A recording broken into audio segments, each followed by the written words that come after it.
नमस्ते अनि स्वागत छ कार्यक्रम मेरो डाक्टरमा। विभिन्न स्वास्थ्य सम्बन्धी छलफल गर्ने क्रममा आज हामीले आजको कार्यक्रममा विषय लिएर आएका छौँ मूत्र प्रणालीमा लाग्ने रोगहरूको विषयमा। यसको निम्ति हामीसँग हाम्रो स्टुडियोमा हुनुहुन्छ Norvic international हस्पिटलका consultant युरोलोजिस्ट doctor Deepak रोनियर ज्यू। उहाँसँग आज हामी मूत्र प्रणालीमा लाग्ने रोगहरू के हो, यसको निदान के हो, उपचार के हो, यसको विषयमा छलफल गर्नेछौँ। स्वागत छ डाक्टर साहबलाई कार्यक्रममा। नमस्कार। नमस्कार हजुर। अब डाक्टर साहब, मूत्र प्रणालीमा लाग्ने रोगहरू चाहिँ के पाइएको छ नेपालमा? अब हामीले मूत्र रोग सम्बन्धी कुरा गर्दाखेरि यो मूत्र रोग बच्चा आमाको पेटमा देखि बुढो हुन्जेलसम्म मूत्र रोगको विभिन्न रोगहरू लागिरहेको छ।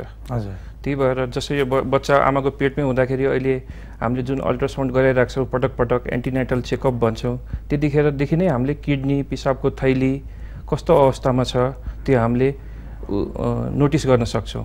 त्यसपछि जब बच्चा जन्मिन्छ, जन्मेपछि बच्चालाई चाहिँ पिसाब फेर्न गाह्रो हुने, पिसाब फेर्दाखेरि बल गर्नुपर्ने र धेरैजसो अहिले हाम्रो लाइफस्टाइल यस्तो भइरहेछ कि पहिला हामी जोइन्ट फ्यामिलीमा बस्थ्यौँ, छोटा बस्ने भएको हुनाले जुन बच्चालाई पहिला तेल लगाउने प्रथा थियो त्यो चाहिँ बिस्तारै हराएर गएको हुनाले जुन बच्चा जन्मिँदाखेरि तेल लगाउँदाखेरि पिसाबको बाटोलाई पनि अलिकति खोलिदिने थियो। तर आजकल जुन नयाँ आमाहरू हुनुहुन्छ उहाँहरूलाई त्यति थाहा हुँदैन।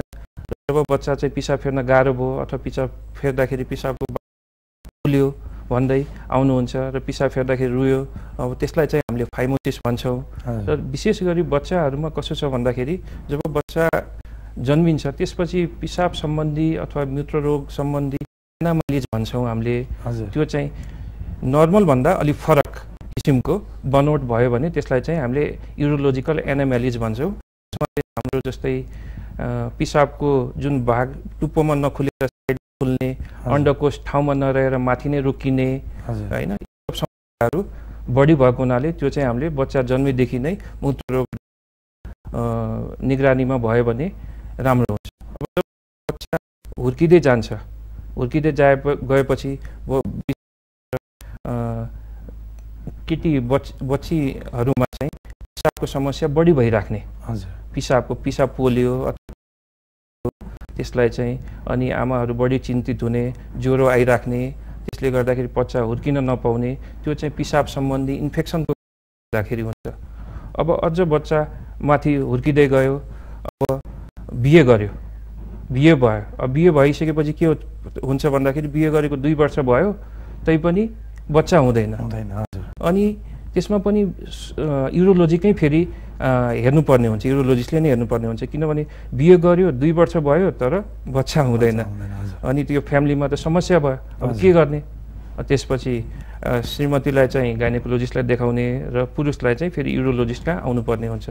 त्यसलाई चाहिँ हामीले इन्फर्टिलिटी भन्छौँ। अब बिहे हुने उमेर भयो तर चाहिँ हाम्रो चाहिँ जुन चाहिँ आइमाईसँग बस्दाखेरि हुनुपर्ने क्रियाकलापहरू हो त्यो चाहिँ हुन सकेन। अब त्यसलाई चाहिँ फेरि हामीले इरेक्टाइल डिसफङ्सन भन्छौँ। म कहाँ धेरै पेसेन्टहरू पनि आउँछन् जसले चाहिँ बिहे गर्ने उमेर भइसक्यो तर चाहिँ फ्यामिलीसँग बस्न नसक्ने हुनाले चाहिँ बिहे गर्न पनि सकिरहेको हुँदैनन्।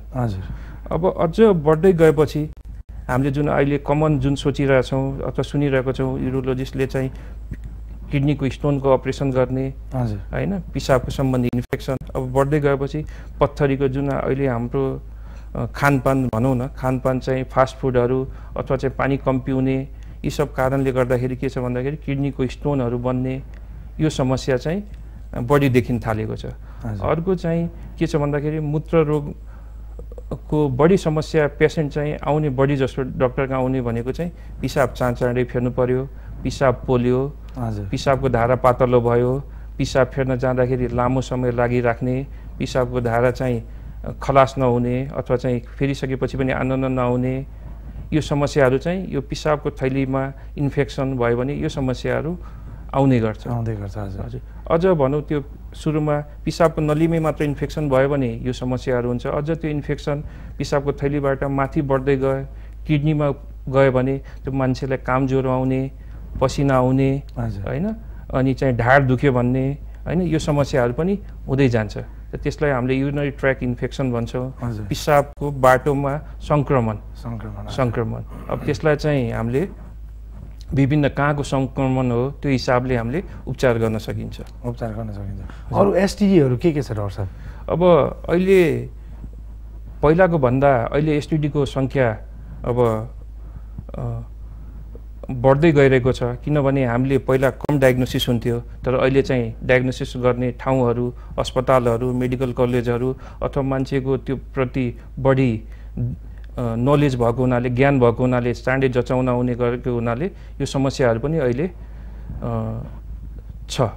भनेपछि बढ्दो रूपमा छ, यो समस्या बढ्दो रूपमा छ कि डाक्टर साहबले भन्नुभएको निदान चाहिँ बढ्दो रूपमा? जुन पहिला लुकेर बसिरहेको हुन्थ्यो नि त्यो समस्या, डक्टर कहाँ आउनु नसक्ने अथवा टाढा हुने अथवा डक्टरसँग एप्रोच गर्न नसक्ने, अहिले चाहिँ त्यो अलि एप्रोच गर्ने सजिलो भएको हुनाले त्यो समस्याहरू हामीले बढी देख्न थालेका छौँ। डाक्टर साहबले जुन बच्चाहरूमा भन्नुभयो, हजुर, भनौँ न अब पिसाब गर्ने ठाउँमा ब्लकेजहरू हुने, हजुर, त्यसको कारणहरू के हुनसक्छ?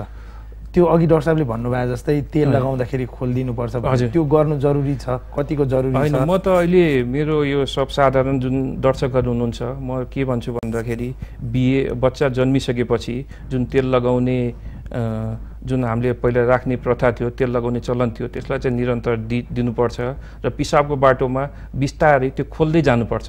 अब हाम्रो रिलिजन अनुसार पनि फरक छ कि, जस्तै मुसलमानहरूमा के छ भन्दाखेरि जन्मिने बित्तिकै उनीहरूलाई सर्कमसिजन त्यो पिसाबको छाला काटेर फालिदिन्छ। हजुर, त्यसले गर्दाखेरि तिनीहरूमा त्यस्तो समस्याहरू देखिँदैन। हजुर, तर हाम्रो हिन्दूहरूमा त्यस्तो छैन, त्यो भएको हुनाले त्यो गरेको पनि राम्रै हुन्छ जस्तो लाग्छ मलाई।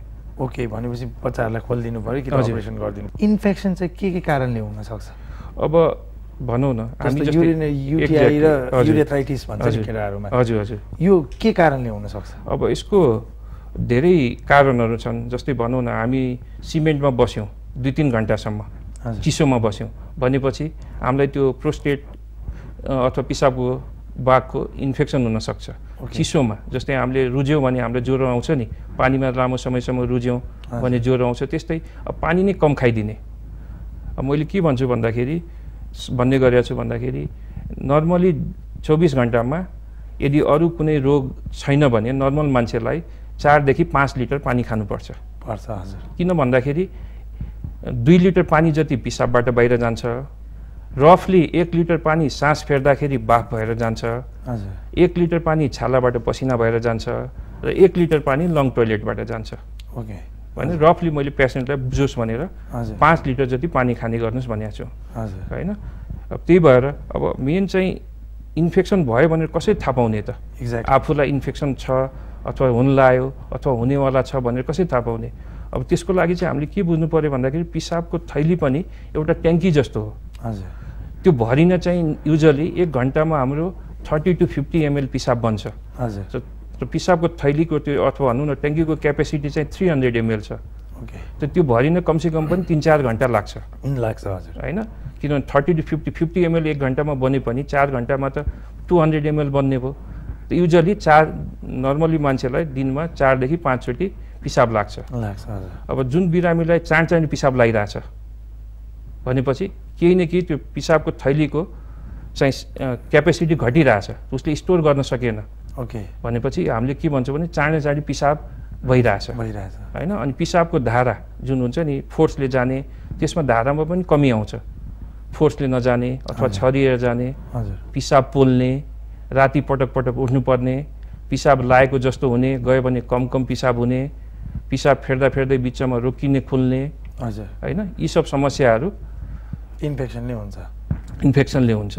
अब यसमा हामीले 2टा पार्ट छ कि, अब हामीले छुट्याउँदाखेरि हामीले एउटा चाहिँ इरिटेटिभ सिन्ड्रोम भन्छौँ हामीले, जस्तै पिसाबको थैलीमा केहीले चाहिँ घचघचाइरहेछ, इरिटेटिभ सिन्ड्रोम भन्छौँ। त्यसमा मतलब हजुर हामीले छुट्याउँछौँ कि अब जस्तै कुन बिरामीलाई कुन सिम्टम छ त कतातिर हामी जाने। जस्तै तपाईँले इन्फेक्सनको पार्ट मात्र हामीले डिभाइड गर्ने हो भने चाँडै पिसाब लाग्ने, पिसाब पोल्ने, पिसाब रोक्न नसक्ने, लाग्ने बित्तिकै गइहाल्नुपर्ने, यो चाहिँ इन्फेक्सनले गर्दाखेरि बढी हुन्छ। पिसाबको थैलीमा पनि स्टोन हुन्छ? त्यो क्रिस्टलले बन्ने हो कि? हामीले के भन्छौँ भन्दाखेरि एउटा चाहिँ प्राइमेरी र सेकेन्डरी, होइन? प्राइमेरी स्टोन र सेकेन्डरी स्टोन भन्छौँ। र बढी जस्तो चाहिँ हामीले स्टोन चाहिँ इन्फेक्सनको कारणले नै बन्छ। अब यसको थुप्रै थ्योरीहरू छन्। स्टोन किन बन्छ हैन अहिलेसम्म पनि भइ नै रहेछ केही स्टडी छ खानपिनले बन्छ कोहीले भन्छ पानी कम खाएर कोहीले भन्छ ब्याक्टेरिया हुन्छ जसले चाहिँ स्टोन बनाउँदै जान्छ त मैले पनि आफ्नो पेसेन्टलाई के भन्ने गरेको छु भन्दाखेरि खानाले भन्ने भयो हुने भइदिया भए एउटा फ्यामिलीमा 4-5 जना बस्छ हजुर त सबैलाई स्टोन हुनु पर्यो एक्ज्याक्टली खाना त एउटै खाने हो छुट्टै त खाने हैन हजुर हैन भनेपछि हो के जस्तै खानेकुराहरूलाई कन्ट्रोल गर्न सकिन्छ अब मेन चाहिँ मैले अहिले देखेको भन्दाखेरि पिसाबको थैलीमा इन्फेक्सन हुनु भएन पिसाबको बाटोहरूमा है इन्फेक्सन भयो भने हामीले इन्फेक्सनले गर्दाखेरि पनि स्टोन बन्छ र पानीको मात्रा बढी खाइराख्नु पर्यो बढी खाइराख्नु पर्ने भनेपछि जुन हामीले सल्लाह गरेका छौँ 4 देखि 5 लिटर महिलाहरूलाई पनि त्यही हो डाक्टर साहब इन्फेक्सन भयो भने थाहा पाउने चाहिँ हजुर महिलाहरूलाई पनि त्यही हो र महिलाहरूमा एउटा कुरा हामीले के बुझ्नु पर्यो भन्दाखेरि युजली पुरुषहरूको पिसाबको नली लामो हुन्छ त्यही भएर त्यहाँसम्म इन्फेक्सन पुग्न अलि समय लाग्छ हजुर तर महिलाहरूको पिसाबको नली अलि सानो भएको हुनाले इन्फेक्सन चाहिँ सिम्पटम्सहरू बढी चाँडै देखिन्छ ओके र फेरि महिलाहरूमा के छ भन्दाखेरि पाठ्यघर पिसाबको थैली नजिकै भएको हुनाले कि पाठ्यघरमा इन्फेक्सन भयो भने पनि पिसाबको थैलीमा सर्न सक्छ हो त्यही भएर अलिकति महिलाहरूमा चाहिँ पिसाबको इन्फेक्सन चाहिँ बढी दुःख दिइराख्छ सिम्पटम्स त्यही हो सिम्पटम्स त्यही हो हजुर भनेपछि यदि महिलालाई इन्फेक्सन छ भने हजुर पुरुष सम्पर्कमा हुँदाखेरि पुरुषलाई सर्ने चान्सेस कतिको हुन्छ अब जस्तै हामीले भन्छौँ नि कुनै रोग खोक्दाखेरि सर्छ कि सर्दैन हजुर सर्छ आजकल अनि हामी कपाल काट्ने ठाउँमा गयौँ इन्फेक्टेड ब्लेडले हामीलाई काट्यो भने हामीलाई पनि सर्छ नि त्यस्तै म्यारिड कपाल छ भने दुवैजनालाई इन्फेक्सन लामो साधारण इन्फेक्सन भयो भने त इन्डिभिजुअली उपचार गराए हुन्छ तर त्यो इन्फेक्सनले पटक पटक दुःख दिइरहेछ भने दुवैजनालाई जचाएर औषधि खुवाउनुपर्छ भनौँ न डाक्टर साहब जस्तो पुरुषलाई इन्फेक्सन छ भने इन्फेक्सन देखियो पिसाब पोल्ने भएको छ भने महिलाको पनि चेक गराउनु राम्रो होइन अब जस्तै महिलामा सिम्टमै नदेखा पनि हुन सक्ने चान्सेस हुन्छ किनभने धेरै जसो कस्तो हुन्छ भन्दाखेरि मका अथवा चाहिँ युजली अब लामो समयसम्म इन्फेक्सन भइरहेछ त हामीले त डक्टरले त सोर्स अफ इन्फेक्सन पनि त खोज्नु पर्यो नि एक्ज्याक्टली हैन एन्टिबायोटिक त दियौँ उहाँ निको हुनुभयो त फेरि रिपिटेडली इन्फेक्सन भइरह्यो भने के कारणले एउटा त जुन तपाईँले कुरा उठाउनु भयो ट्रान्समिटेड अथवा चाहिँ अरू केही प्याथोलोजी छ कि हजुर हैन किन किडनीमै इन्फेक्सन भएर रिकरेन्ट इन्फेक्सन भइरहेछ कि पिसाबको थैलीको ओके हैन त्यो सब कुराहरू हामीले हेर्नुपर्छ मैले भन्नु खोजेको डाक्टर जस्तो वाइफलाई इन्फेक्सन देखियो हजुर पिसाब पोल्ने भयो सिम्पटम्सहरू देखियो हजुर त्यसपछि अब हस्बेन्डलाई सरेको हुने चान्सेस हुनसक्छ उसले पनि जचाउन राम्रो हस्बेन्डले पनि चेकअप गराउन राम्रो होइन हजुर अब बुढेसकालमा हुने हजुर यो मूत्र प्रणालीको रोगहरू के हुन सक्छ अब जस्तै हामी जब 40 वर्ष नाग्दै जान्छौँ हजुर जुन चाहिँ हाम्रो पिसाबको हैन हामीले 24 घण्टामा 4-5 पटक मात्र फेरि पुग्थ्यो त्यो उमेर बढ्दै गएपछि के हुन्छ भन्दाखेरि एउटा प्रोस्टेट ग्ल्यान्ड भन्ने हुन्छ हजुर अब प्रोस्टेट ग्ल्यान्डमा 3 किसिमको समस्या भएर आउँछ एउटा चाहिँ प्रोस्टेट ग्ल्यान्ड बढ्ने जस्तै 40 वर्ष नागेपछि कपाल सेतो हुन्छ कोहीले रोकिन्छ रोकिँदैन छाला चाउरी पर्न थाल्छ कोहीले रोकिन्छ रोकिँदैन त्यस्तै पुरुषहरूमा प्रोस्टेट ग्ल्यान्ड बढ्दै जान्छ ओके हैन हरेकको बढ्दै जान्छ ओके हैन अब कोही जुन चाहिँ हाम्रो स्टडीले भन्छ अब कोही त्यो बढ्दै गएको बेलामा के हुन्छ भन्दाखेरि मेन चाहिँ सिम्पटम्सहरू चाहिँ जस्तै पिसाब चाँडी फेर्नुपर्ने ओके पिसाबको धारा पातलो हुने फोर्सले भित्तासम्म नजाने ओके कुनै बिरामीमा छरिएर जाने हजुर पिसाब पोल्ने राति पटक पटक उठ्नु पर्ने पिसाब लागेको जस्तो हुने गयो भने अलिअलि मात्र हुने हजुर हैन पिसाब फेर्न बल गर्नुपर्ने ओके पिसाब फेरिसकेपछि पिसाब बाँकी रहेको जस्तो भइराख्ने हजुर हैन अनि सधैँ पिसाब च्यापिराख्ने हैन त्यो समस्याहरू देखिन थाल्यो भने के बुझ्नु पर्यो भन्दाखेरि मेरो प्रोस्टेट ग्ल्यान्डमा के भएको छ त्यसको लागि चाहिँ जचाउनु पर्यो युरोलोजिस्टकोमा जानु पर्यो र मैले के देखिरहेको छु भन्दाखेरि अहिले 40-45 वर्ष नागिसकेपछि हामीले जुन स्क्रिनिङ एउटा टेस्ट गर्छौँ पिएसए भन्ने जस्तै त्यो मासु बढेको छ तर कस्तो किसिमको मासु बढेको छ प्रोस्टेटको त्यसमा इन्फेक्सन भएको हो कि अथवा चाहिँ राम्रो किसिमको मासु बढेको हो कि अथवा नराम्रो किसिमको मासु बढेको हो त्यसको लागि चाहिँ हाम्रो एउटा पिएसए भन्ने हुन्छ प्रोस्टेट स्पेसिफिक एन्टिजेन त्यो हामीले रगतको जाँचबाट गराउन सकिन्छ अहिले हरेक क्लिनिकमा त्यो सम्भव छ अथवा चाहिँ नभएको ठाउँमा त्यो टेस्ट अरू ठाउँमा लिएर पनि गर्न सकिन्छ। त्यो गर्यो भने के हुन्छ भन्दाखेरि प्रोस्टेटमा क्यान्सर हुन लागेको कुरा अगाडि नै थाहा हुन सक्छ। एजेड फिमेलहरूमा देखिने समस्याहरू के छ? अब मेलको त कुरा आइहाल्यो। हजुर, अब मेनोपौज भएपछि के हुन्छ भन्दाखेरि एस्ट्रोजेनको लेभल आइमाईहरूमा घट्दै जान्छ। हजुर, त्यसले गर्दाखेरि जुन पाठ्यगर पहिला चाहिँ राम्रो अवस्थामा हुन्थ्यो त्यो बिस्तारै सुक्दै जान्छ।